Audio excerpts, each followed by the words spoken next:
Hi everyone, good morning, good night, good afternoon, whenever you're watching this video. Hi. Now, first of all, I must apologize for the poor quality of the audio of the previous video. I'm so sorry. It's a work in progress, sorry. So I'm working on that. Now, today I want to quickly run through the English B paper 1. If you have not seen the English B paper 2, I will link the video below. So let's get into it. Now, paper 1 is marked out of, sorry, not marked out of. Paper 1 is 1 hour and 45 minutes. Now, 15 minutes is allotted for you to read through the paper. Each question is worth 30 marks. You need to answer all the questions on the paper. And just in case you were wondering, no, it is not a multiple choice paper. It is not an essay paper. It is a paper that is a short answer paper. Meaning you are given a drama piece, a poetry piece, a prose piece, and you answer the questions based on these pieces. Now, once again, this paper was taken from csectutor.blogspot.com. If you need any CSEC exam past paper, not only English B, but other subject areas, you can go there and download a PDF version of the document. So let's continue. Now, the first section of paper 1 is drama. And when it comes to drama, we call this section that you're given an extract, which means you're take a part of a overall play is taken out and placed on the paper. Because it is a part of an overall play, remember that you might not know what happened before the extract begins, and you might not know what happens after the extract begins. So it means that when you're reading the extract, you have to place close attention to every single thing that is on the paper. You have to look at how the characters relate to each other. What is their overall character trait? What are they doing? Where are they? What kind of dramatic effect do we see coming out of this extract? Do we see dramatic techniques coming out? So all of these things you should bear in mind as you read. Most importantly, you should not overlook the stage directions. And as I'm trying to point to the stage directions at this moment in time. Now, the stage directions are often the words that are in brackets, and they're also in italics, meaning those squiggly, curly things that you see right here. Stage directions. Often, I've seen extract where you have a long stage direction. Here, this is a very short stage direction, and you need to remember that the stage direction, it's not only tells us what the characters are doing or how they speak, it also provides information about the setting. It also provides information about characters and character traits. It provides information about the relationship between characters and a number of other things. Now, after you have read the extract, and you're going to take your time and make your notation. And if you need to read the extract more than once, fine, no problem. Then you get to the actual meat of the matter. Well, for some reason I'm not seeing A for this question, but then you get to the meat of the matter. Remember that the English B exam is marked online, and as such you will be required to answer all of the questions in your booklet. Please remember that you're not going to write outside the margin in this area. You're going to write on the lines provided. Also remember that it is recommended that you structure your answers using complete sentences. So I should not be seeing. The question says, how does Berta feel about her father, the captain? I should not be seeing happy. One word. Remember, they are she loves him and leaving it at that. Remember, you look at the mark scheme. You look at how much it is marked out of, and it also helps to determine. Remember, for literature, not even example, evidence. I love literature because literature enables me to be a good detective.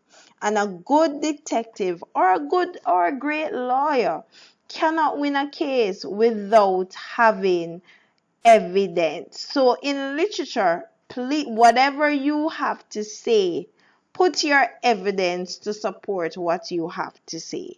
All right?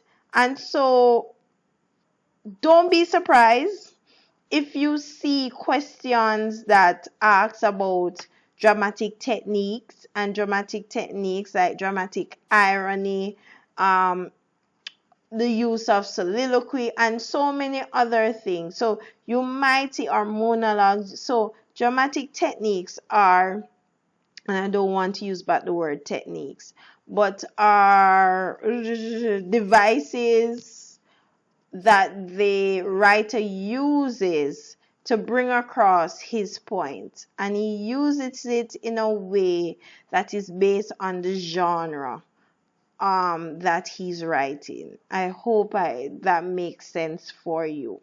Now, so we spoke about stage direction, C, and let's move down. We're going to look at the word comment. And what I observed on this paper is that comment is used more than once. And also comment on the effect. Now, you're going to see this quite a lot. This is what we call a critical thinking question, that it's designed for you to really process and think and draw conclusions. Now, when we talk about comment on the effect, what are we talking about? Let us briefly look at what the word comment means. Now, comment is asking you, and I want you to look at the CSEC syllabus. It's asking you, the student, you, the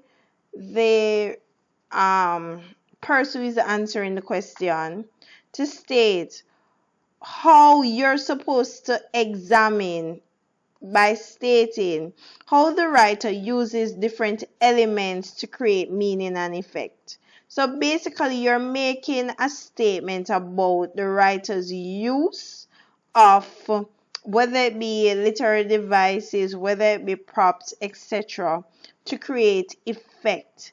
And not only are you making this statement about this, you're going to also state what is this effect on the overall piece of work. So when we talk about comment on the effect, that's what we're talking about. That's basically it. Now, remember, in drama, we also look at props, and we also see what the role props play in the dramatic presentation. And this here, and if you're not sure, props are things that are incorporated to make to add to the overall flavor of the dramatic piece. Now, you might also see the question asking you to suggest a title and provide evidence. Um, do not leave it blank. Just ensure that your title is appropriate with regards to the content of whether it be the drama piece, whether it be the poem, no, or whether it be the prose piece. Now, section B, it is poetry, and yes, poetry, our favorite. And I know as I say that, you're bobbing your heads and shaking your heads and saying, nope, nope, nope, nope, nope, nope, nope. Now, let's be realistic. For section B, I am going to be 150% honest with you. Section B might be one of the most challenging sections for you, because the truth is you're getting a question or a poem that you've never seen before in most cases. And so as a result of that, first of all, if you don't like poetry, you're going to be thrown off. Secondly, you might read the poem and you might not get any understanding at all. And to be honest, you might be quite normal. Because remember, I did not say this before, but this is the unseen paper, right? So let's go through a few tips. You cannot read the entire poem once and get the understanding of the poem. That is, it's like shooting yourself in the leg. It's like you're defeated before you begin. So my suggestion to you is that you analyze the title of the poem, make your little notations as to what do you think the meaning of the title is. Then you can read the poem once, bearing in mind, read the poem once and make any notations of anything that jumps out at you. And then what you can do is go back and read the poem line by line, stanza by stanza. And when I say read the poem line by line, I mean you read one line of the poem and you look at what that one line is saying and you continue on. Remember, as you read the poem, if there are no end marks, and let me say right here, no end marks at the end of the line, do not pause, do not stop. You read right into the next line. So, for example, you're going to see, let me give you an example. They think she lives alone on the edge of town in a 2-bedroom house. Where she moved when her husband died. At 35 of a gunshot wound in the bed of another woman. And you notice that I paused or I stopped when there are no punctuation marks. So let me read it again, reading into the lines. They think she lives alone on the edge of the town in a 2-bedroom house where she lived when her husband died at 35 of a gunshot wound in the bed of another woman. What do you notice? If you were paying attention, you would have noticed that when I stopped at the end of the lines, it was quite different from when I read into the lines or I continue reading. You realize that when I continue reading, when there were no punctuation marks, you or I was able to get a better understanding of what the lines were saying. So the trick to poetry, another trick, is that if there are no punctuation at the end of the line, remember you read into the line. Remember also that there's a difference between poetry and prose. And as such, we don't say paragraphs, we don't say sentences, we say lines and stanzas. And just in case you're wondering, a stanza is a group of lines that forms a division in a poem.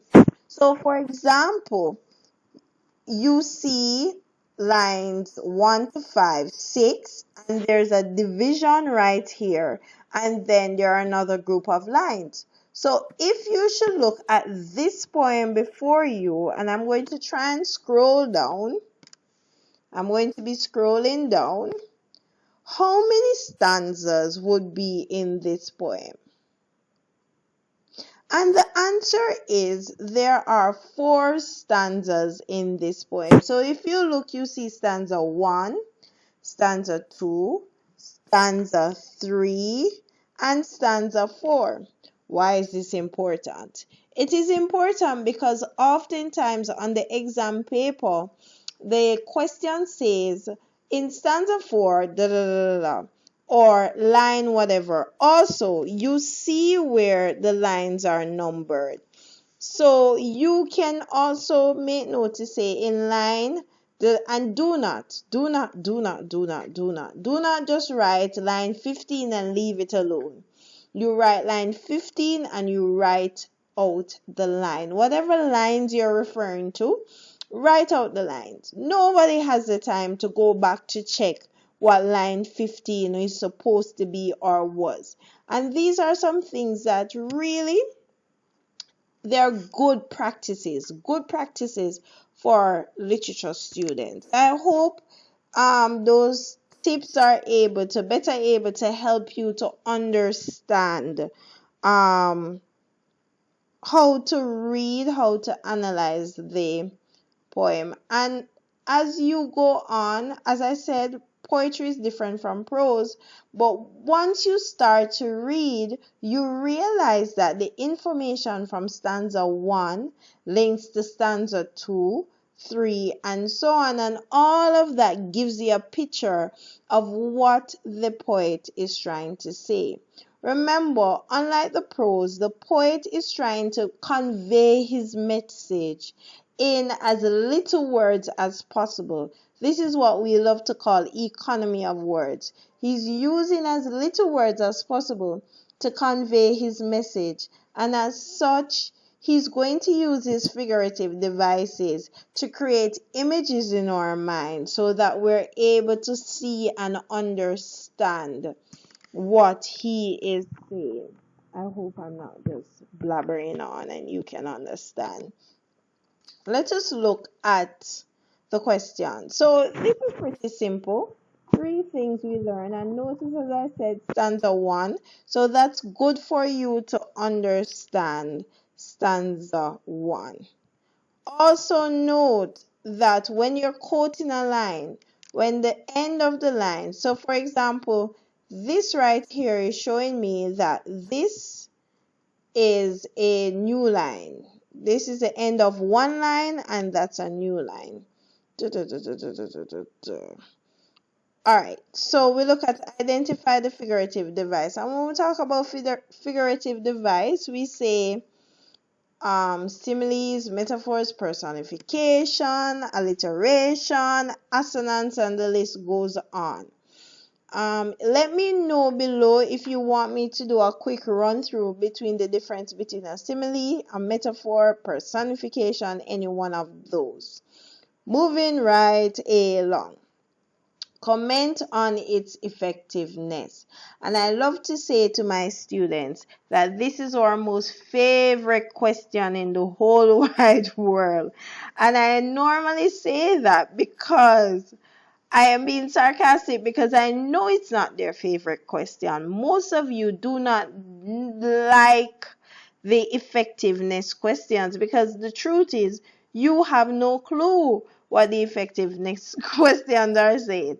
But simply put, it is asking you to state how the use of the device aids in the overall understanding of the theme, of what the message the writer is trying to convey, of any aspect of the poem that the writer is trying to convey, or based on what the question is asking you to answer.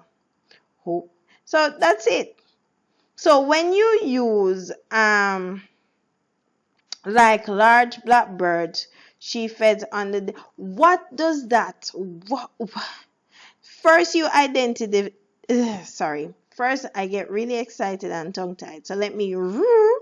First, you identify the device. So you say it's a simile. Why would the writer use, the poet use a simile? Is he trying to say that the desert is XYZ? Or is he trying to suggest that life? So when you, or is he trying to create an image that XYZ? So as I said before, when you identify the device, then you state the effectiveness. And the effectiveness is simple. How does this device help the writer to convey his point? In what way is it helping the writer? Does it create an image? Does it show you how hard something or how much something is done? Does it show, meaning the degree or the extent of which something is done? So all of these things, when we talk about effectiveness, that's what we talk about. Comment on the poet's use of imagery and similar. Poet's attitude towards, and one example of contrast. All right, so contrast. I was talking about contrast today, and contrast is another question that CXC loves to put on the exam paper.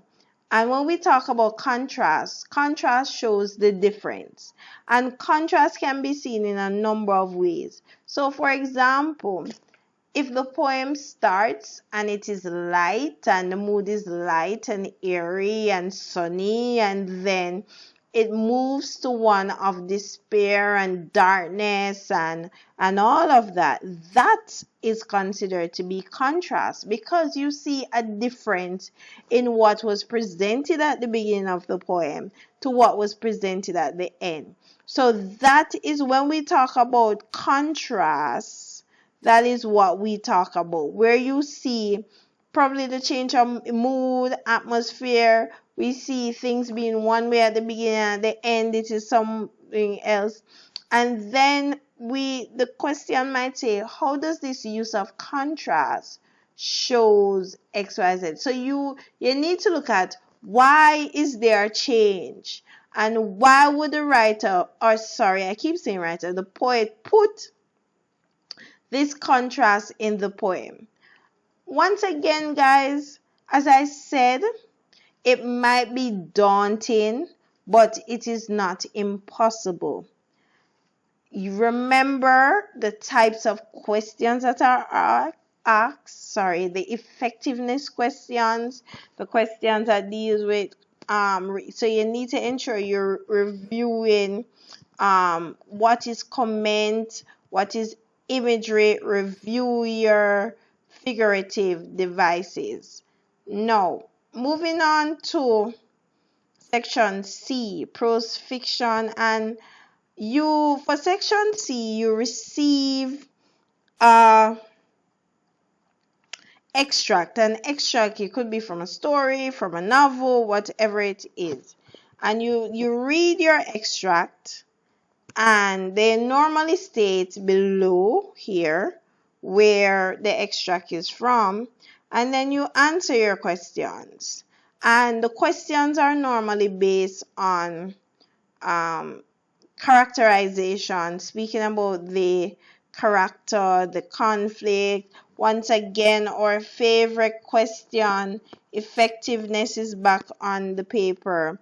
And you also might be asked to identify, create a title for the poem. Sorry, I'm all over the place. Sorry, guys, it's pretty late.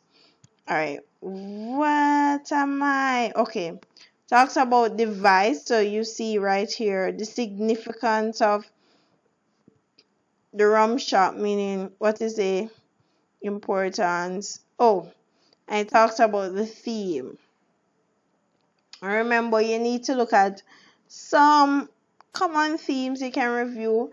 And this question should not be a hard question, because you look at themes when you're looking at the narrative, and you look at it when you're looking at the short stories. I hope this, I was trying to make this far, far, far less, not less, less, um, shorter, so that, it's a quick run through. But I'm hopeful that you are able to take something away from this. Also, remember, guys,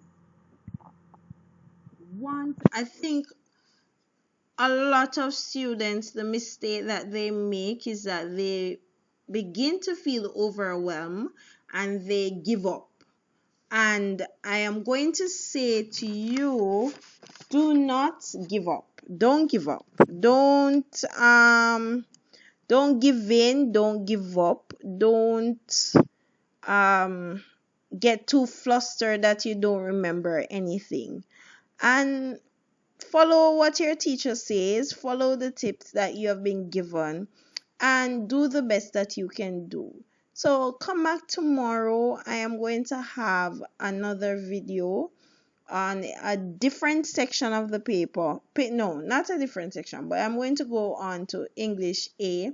But also, if you have any questions based on this section of the paper, ask, and I'll try my best to upload a video dealing with your questions. And please remember to like, remember to subscribe, remember to come back tomorrow for a new video. Have a good night, good day, whenever you see this. Bye bye.